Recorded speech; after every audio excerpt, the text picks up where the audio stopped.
Hello all, welcome to a new video in the economy series for current affairs of prelims 2021 by IES Network. So today is our video second in the economic series and we're looking at some of the more important aspects of money and banking which were left in the last class. So looking at what all they are, how they are relevant in our exam for prelims 2021 and how important statements can be made in the exam. So let's start. So if we talk about the second video, we will be covering some important aspects of money and banking, that is flexible inflation targeting, then monetary policy committee, then we will completing ways and means advances, then fourth we will completing digital payment index of RBI, then financial stability report of RBI, and then in the last we will be covering some of the important provisioning accounts of RBI. But before starting the video, let me make it clear, because there is a very important saying in economy that good money drives out bad money. And therefore, if you genuinely like the video, do hit a like button so that we will be motivated to carry on this particular series which we are going on. Do like, comment and subscribe and share it with your friends. So let's start with the first topic. The first topic is inflation targeting. So what is inflation targeting and why was it in news? It was recently RBI in its currency and finance report. So this is a report published by RBI, that is currency and finance report for the year 2021, has said that the current inflation target band of 4% plus minus 2, that is 4, if minus 2 we will get a 2% inflation target, and 4 plus 2 we will get a 6% inflation target, which is upper and the lower band. ठीक है, is appropriate for the next 5 years. तो RBI ने क्या कहा अभी recently कि जो अभी हमने इन्फ्लेशन टारगेट बना रखा है कि हमें इन्फ्लेशन को इस रेंज के अंदर रखना है, दैट इज़ 2% एंड 6% की रेंज में रखना है, वो उसने बोला है RBI ने that it is appropriate, it is still good for the coming 5 years. ठीक है, अब बात करते हैं कि इन्फ्लेशन टारगेटिंग होती क्या है, why it is important to target inflation into a specified range. ठीक है, and what is the nature of inflation targeting in India. ठीक है, अब इन्फ्लेशन टारगेटिंग का बेसिक कंसेप्ट क्या है? द बेसिक कंसेप्ट इज़ कि एवरी सेंट्रल बैंक, ठीक है, सेंट्रल बैंक की जो भी पॉलिसी होती है, in our case RBI is the central bank.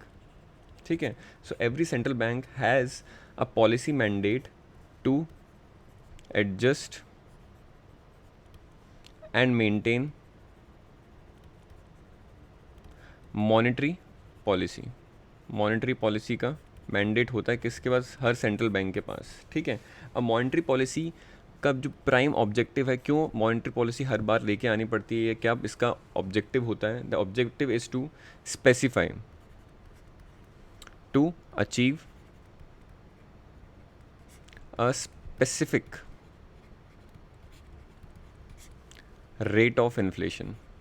Rate of inflation, ये हर मॉनेटरी पॉलिसी जो भी सेंट्रल बैंक निकालती है उसका एक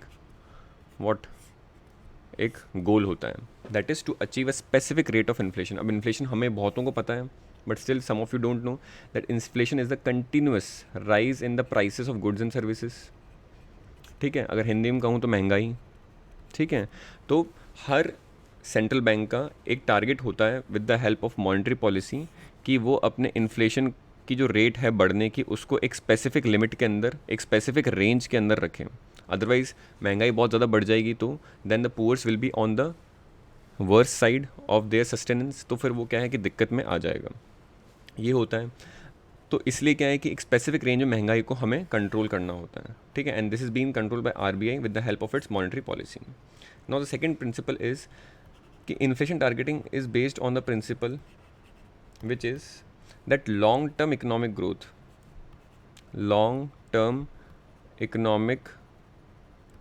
growth जो है किसी भी कंट्री की, जो इकोनॉमिक ग्रोथ है, that too in long term, ठीक है, इज़ बेस्ट अचीव्ड.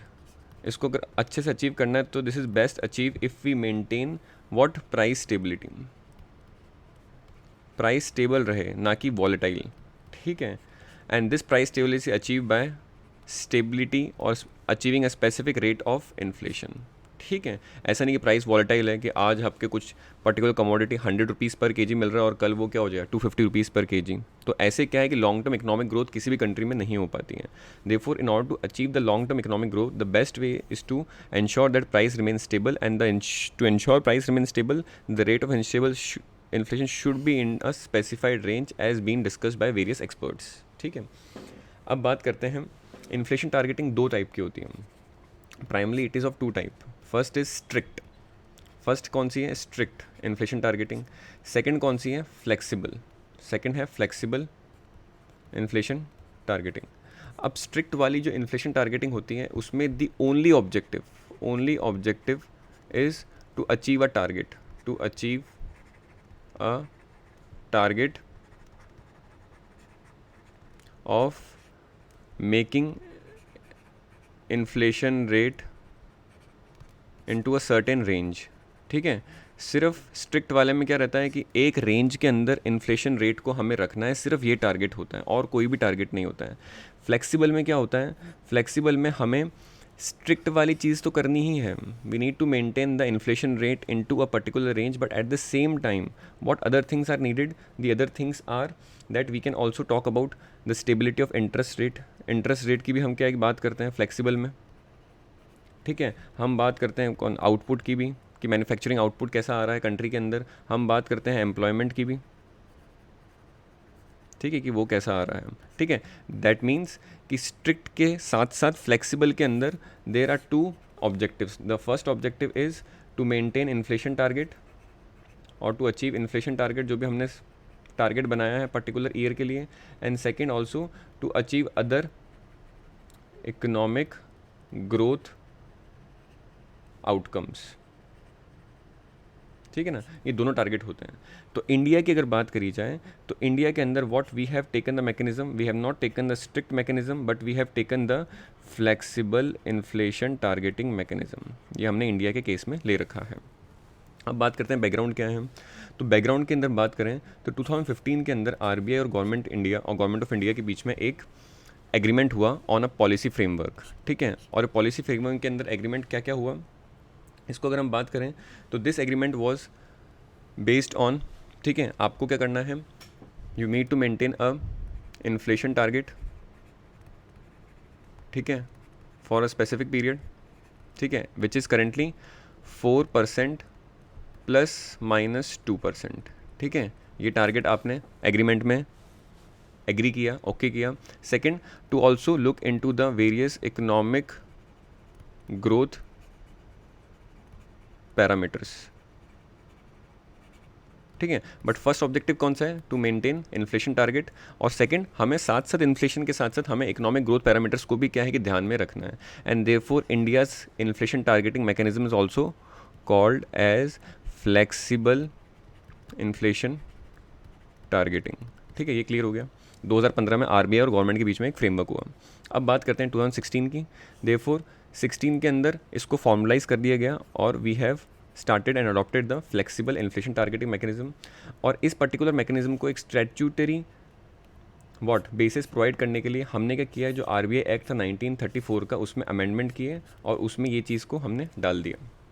और इस चीज़ को डालने के साथ साथ हमने क्या लिखा, that inflation target to be set by government, जो भी इन्फ्लेशन टारगेट होगा फॉर अ स्पेसिफिक पीरियड वो गवर्नमेंट सेट करेगी, but in consultation with RBI. कब? वंस इन एवरी 5 ईयर, हर 5 साल में आरबीआई और गवर्नमेंट साथ बैठेंगे and they will be deciding a target of inflation for the coming 5 years. जैसे एक बार बैठे 5 साल के लिए डिसाइड कर लिया, फिर वो 5 साल जब एंड होने वाले हैं, then again we will be deciding for the coming 5 years. And therefore अभी जो आरबीआई ने अपने रिसेंट फाइनेंस रिपोर्ट के अंदर क्या बताया है कि जो अभी करंट इन्फ्लेशन टारगेटिंग है that is 4% ±2 is okay and appropriate for the coming 5 years, that is from 2021 till the coming 5 years. ठीक है, तो हुआ क्या था कि अकॉर्डिंगली 2016 से 2021 तक हमने फ्लेक्सिबल इन्फ्लेशन टारगेटिंग का ये वाला टारगेट जो था इसको हमने ओके कर दिया।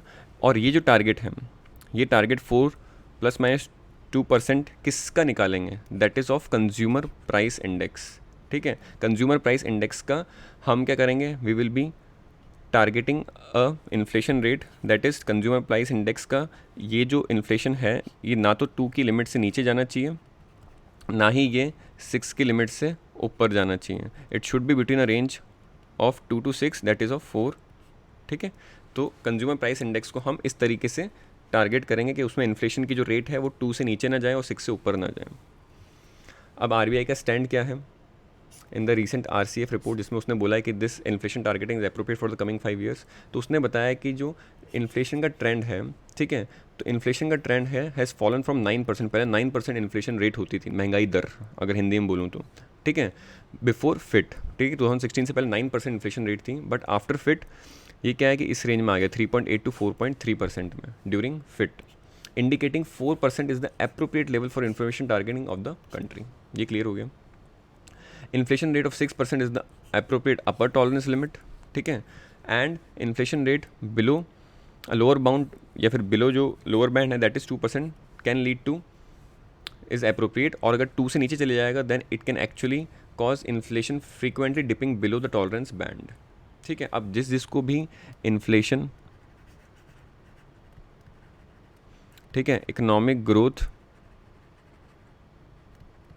ठीक है, के बीच का रिलेशन नहीं पता है, देन आपके बेसिक्स क्या अभी क्लियर नहीं है इकोनॉमी के. Try to go to the basics and again read them and then come to this video to watch again. ठीक है, एंड देयरफॉर क्योंकि अगर इन्फ्लेशन बहुत ज़्यादा हो गया, ठीक है, महंगाई बहुत ज़्यादा हो गई, ठीक है, तो क्या होगा इकोनॉमिक के अंदर क्या होगा.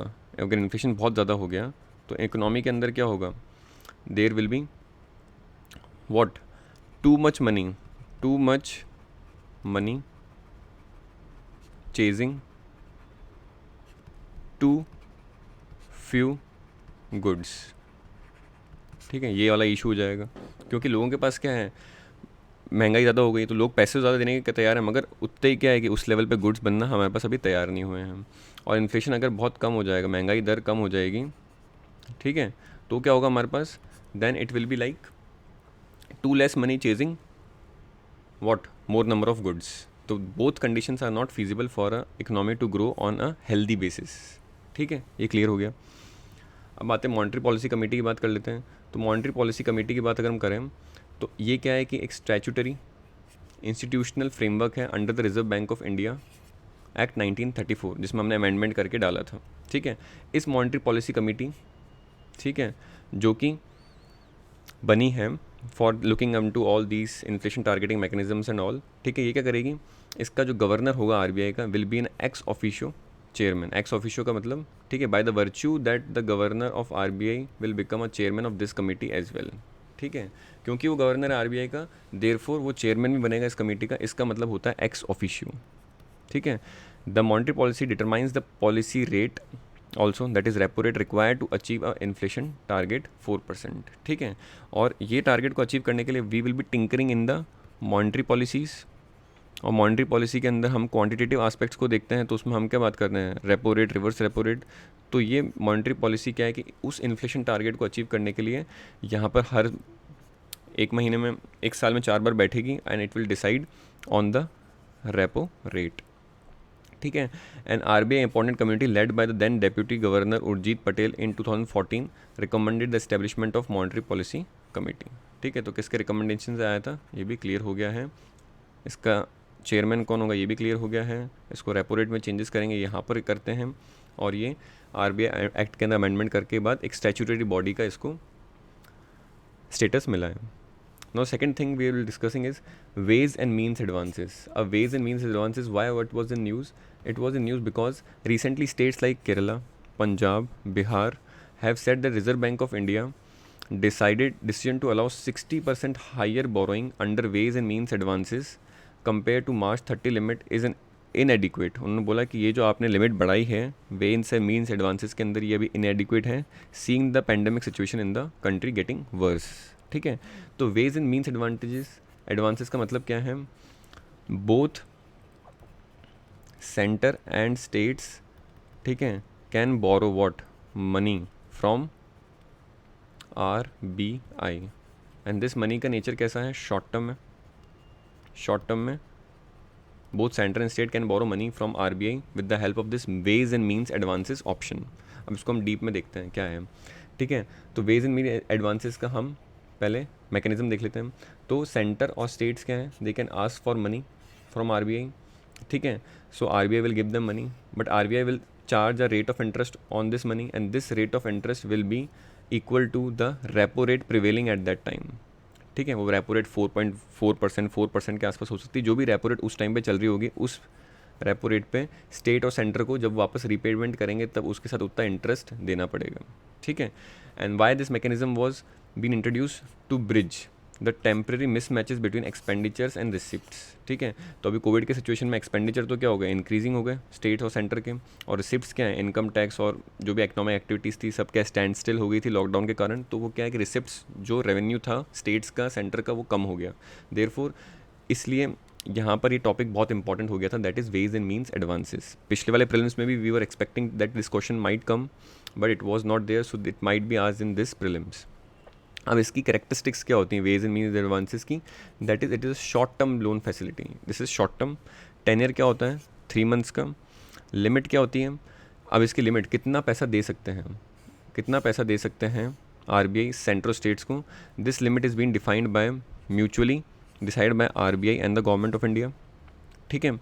अगर मान लो वेज और मीन्स एडवांसेस के बियॉन्ड भी एक्स्ट्रा मनी चाहिए, ठीक है, किसको, किसी भी स्टेट या सेंटर को, तो there is a facility of overdraft facility, ठीक है। ओवरड्राफ्ट फैसिलिटी, अब ये ओवरड्राफ्ट फैसिलिटी है, इसका मतलब क्या है कि इसमें थोड़ा सा क्या है कि आपको एकदम नाइट टू नाइट ही क्या आपको एकदम अर्जेंट ट्रांसफ़र चाहिए एक्स्ट्रा मनी का, देयरफॉर इसमें क्या है कि जो रेट ऑफ इंटरेस्ट लगती है that is 2% more than repo rate. Let suppose repo rate is 4%, therefore यहाँ पर क्या होगा प्लस 2% भी हो जाएगा। तो ये overdraft facility any state government और central government can avail based on 6% interest rate, ठीक है। और ये जो मनी दी जाती है 6% इंटरेस्ट रेट पे, it is not allowed beyond, ठीक है। 10 कॉन्जिक्यूटिव डे वर्किंग डेज़ के बियॉन्ड इसको आप क्या है कि आपके पास नहीं रख सकते हो, ठीक है। अब टाइप्स की बात करते हैं कि types of ways and mean advances कौन कौन से होते हैं। तो 2 टाइप के वेज एंड मीन एडवांसेस हैं। फर्स्ट इज स्पेशल, ठीक है, special ways and means advances, ठीक है। और इसको एक और नाम दिया गया है that is special drawing facility, ठीक है। अब special drawing facility is been provided against the collateral, ठीक है। तो कोलेट्रल के अंडर प्रोवाइड करी जाती है क्या, स्पेशल ड्राइंग फैसिलिटी, ठीक है। कौन, states and central government can take what the money from RBI based on this special drawing facility. पर होगा क्या कि स्टेट्स एंड सेंटर को क्या देना पड़ेगा, कोलेट्रल देना पड़ेगा, और this collateral in the form of government securities, ठीक है। किसको देना पड़ेगा, RBI को, ठीक है। और इसकी इंटरेस्ट रेट क्या होती है, this is less by 1% then repo rate, ठीक है। रेपो रेट अगर 4% तो ये कितनी होगी 3%, ठीक है। अगर आपके पास स्पेशल ड्राइंग फैसिलिटी की जो लिमिट है अगर उसको आप एग्जॉस्ट कर देते हो, ठीक है, मान लो यहाँ पर आपको बोला गया है कि 100 रुपये आप स्पेशल ड्राइंग फैसिलिटीज़ से निकाल सकते हो, that is state governments can withdraw 100 rupees from this special drawing facility. अगर आपको क्या है कि इसको लिमिट को एग्जॉस्ट कर देते हो और आपको मान लो 150 रुपीज़ चाहिए, देन जो नॉर्मल WMA है जिसका हमने अभी सारा देखा मैकेनिज़्म, ठीक है, this whole mechanism which we saw, तो नॉर्मल WMA स्टार्ट हो जाएगा। उसमें नंबर ऑफ लोन्स क्या होगा, will be decide on 3 year average of actual revenue and capital receive capital expenditure of the state, ठीक है। तो स्टेट गवर्नमेंट्स का जो 3 साल का बैलेंस शीट है in terms of its actual revenue और कितना उसका कैपिटल एक्सपेंडिचर हुआ, उसको देखते हुए क्या होगा, आपको लोन मिलेगा, ठीक है। ये क्लियर हो गया है। तो होता क्या है ना, और अगर इसको भी एग्जॉस्ट कर दोगे तो फिर आपके पास क्या होगा, ओवरड्राफ्ट फैसिलिटी होगी, ओवरड्राफ्ट फैसिलिटी होगी। बट ओवरड्राफ्ट फैसिलिटी के अंदर आपको रेपो रेट कितनी लगेगी, आपको कितनी लगेगी, interest rate 4%, repo rate plus 2% extra that is 6%, ठीक है। तो स्पेशल ड्राइंग फैसिलिटी में तो क्या होता है 1% कम तो 3% में काम हो जाएगा। नॉर्मल WMA में कितना होता है, रेपो रेट के ऊपर होता है तो 4% के आसपास, अगर रेपो रेट 4% के आसपास चल रही है तो। और ओवरड्राफ्ट फैसिलिटी में इसके बाद भी एग्जॉस्ट कर देते हो आप नॉर्मल, ठीक है, और आपको अर्जेंट एक्स्ट्रा मनी चाहिए तो आप क्या कर सकते हो, फिर ओवरड्राफ्ट फैसिलिटी 6% पे ले सकते हो, किससे, RBI से। बट स्पेशल ड्राइंग फैसिलिटी क्योंकि आप गवर्नमेंट सिक्योरिटीज़ को एज कोलेट्रल रख के लेते हो तो आपके लिए यहाँ पर 1% का डिस्काउंट हो जाता है। जब थर्ड टॉपिक की बात करते हैं, third topic is our financial stability report, ठीक है। तो this report is been release by RBI for the year 2021। अब इसके अंदर बात करते हैं फाइनेंशियल स्टेबिलिटी रिपोर्ट मतलब क्या है। तो फाइनेंशियल स्टेबिलिटी रिपोर्ट है, what it does is it reflects the risk to financial stability, ठीक है, plus at the same time it also reflects the health और we can say resilience of the financial system का resilience या health कैसी है। तो both this aspect की कैसी रिस्क है फाइनेंशियल स्टेबिलिटी को एक कंट्री के अंदर और उस कंट्री के रेजिलियंस कैसा फाइनेंशियल सिस्टम का, दोनों की बात करती है कौन, फाइनेंशियल स्टेबिलिटी रिपोर्ट। इंडिया में इसको आरबीआई निकालती है हर साल, ठीक है। अब बात करते हैं कि इसके जो मेन पैरामीटर्स हैं, what are the main parameters being discussed in financial stability report. There 3 parameters.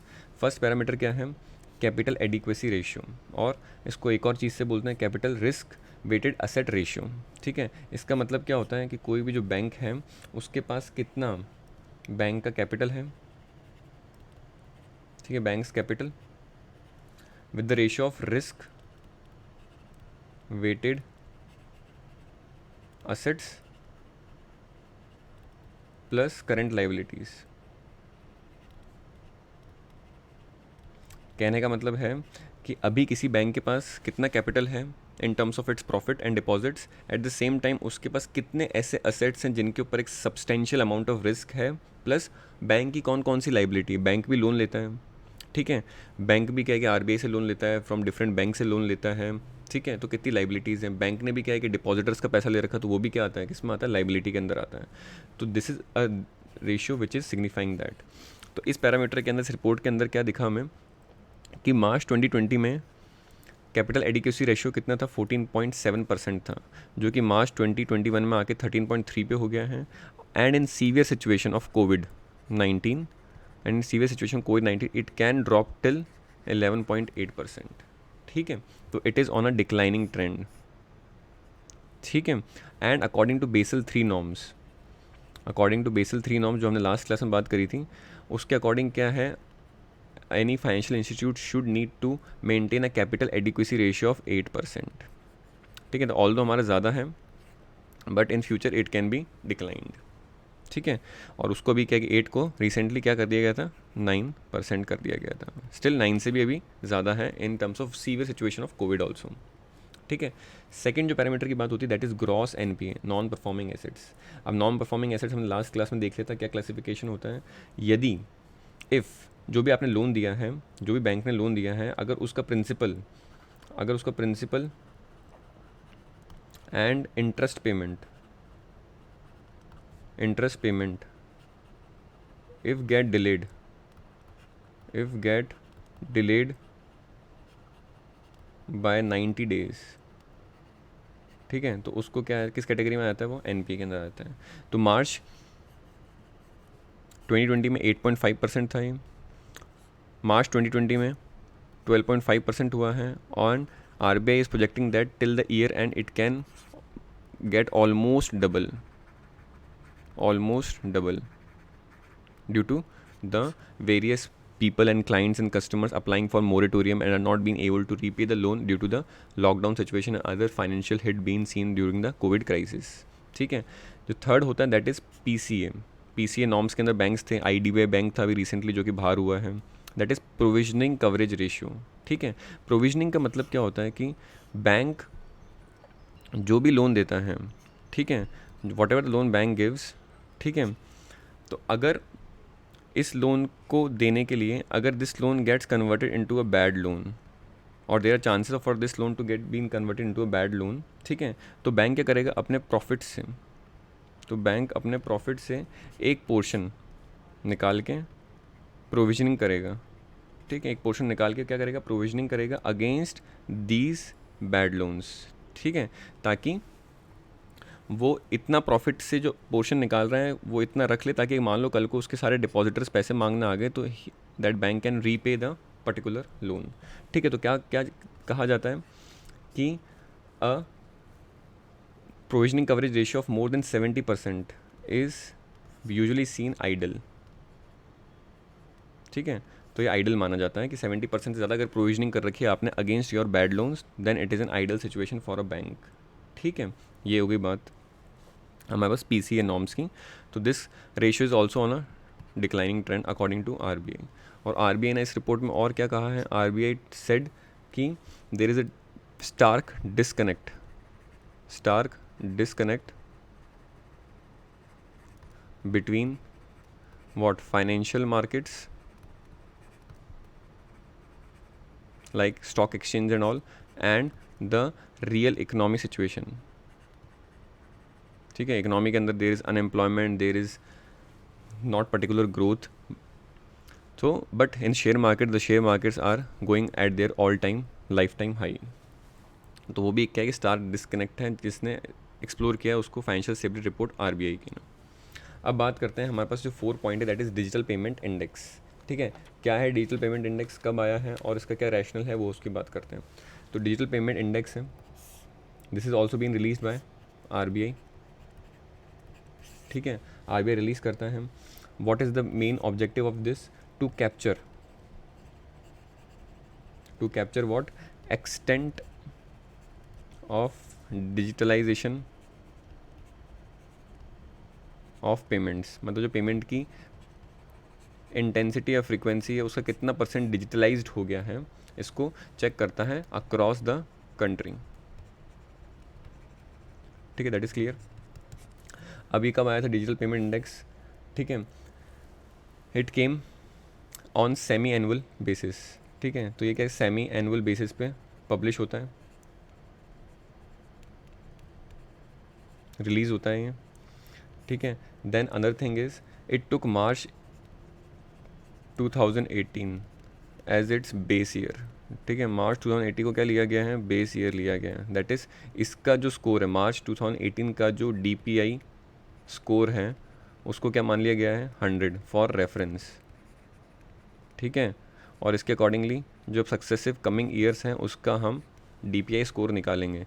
तो अकॉर्डिंगली जो स्कोर आया है, ठीक है, किसका, मार्च 2019 का, it came on 153.47।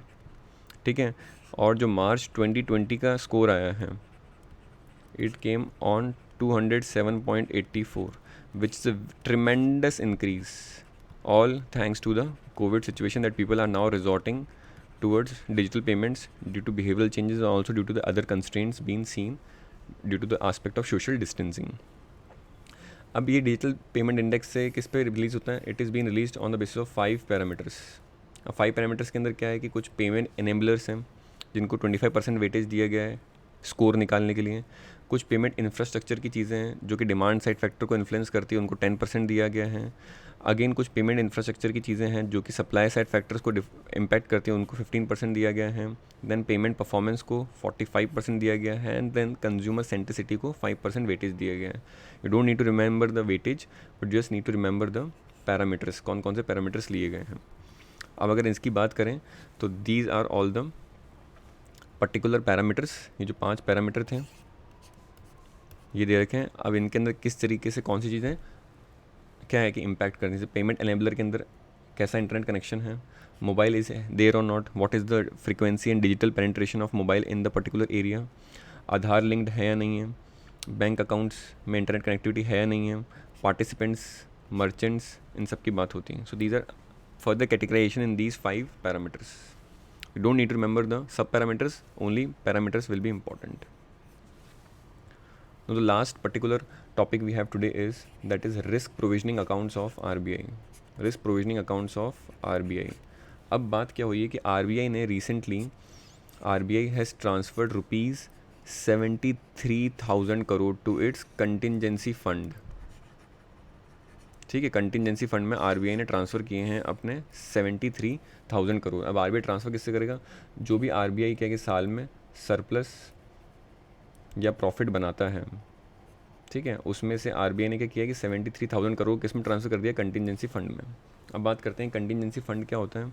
Contingency fund क्या होता है, टू मीट अनएक्सपेक्टेड और अनफोर्सिन सिचुएशंस। ठीक है, अनफोर्सिन सिचुएशंस और सर्कमस्टांसेस। ठीक है, अब ये कौन कौन से हो सकते हैं, it can be depreciation, of rupee, मान लो रुपी बहुत डेप्रिशिएट हो जाएगा इन फ्रंट ऑफ डॉलर, ठीक है, तो एक्सपोर्ट इंपोर्ट के अंदर बहुत सारे इशू आ सकते हैं। तो डेप्रिसिएशन ऑफ रुपी के अंदर क्या है कि RBI can take money from what contingency fund to stabilize the prices of rupees with respect to dollar, ठीक है।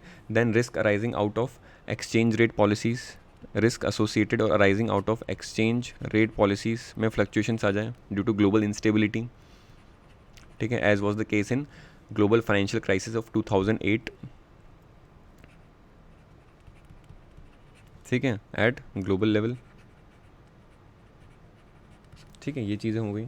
प्लस अदर सिस्टमेटिक रिस्क को हैंडल करने के लिए RBI has made a contingency fund जो कि पहले से बना हुआ है, और उसमें आरबीआई ने अभी ट्रांसफ़र किए हैं 73,000 करोड़ रुपीज़। अब इस चीज़ का, इस मूव का इम्पैक्ट क्या होगा?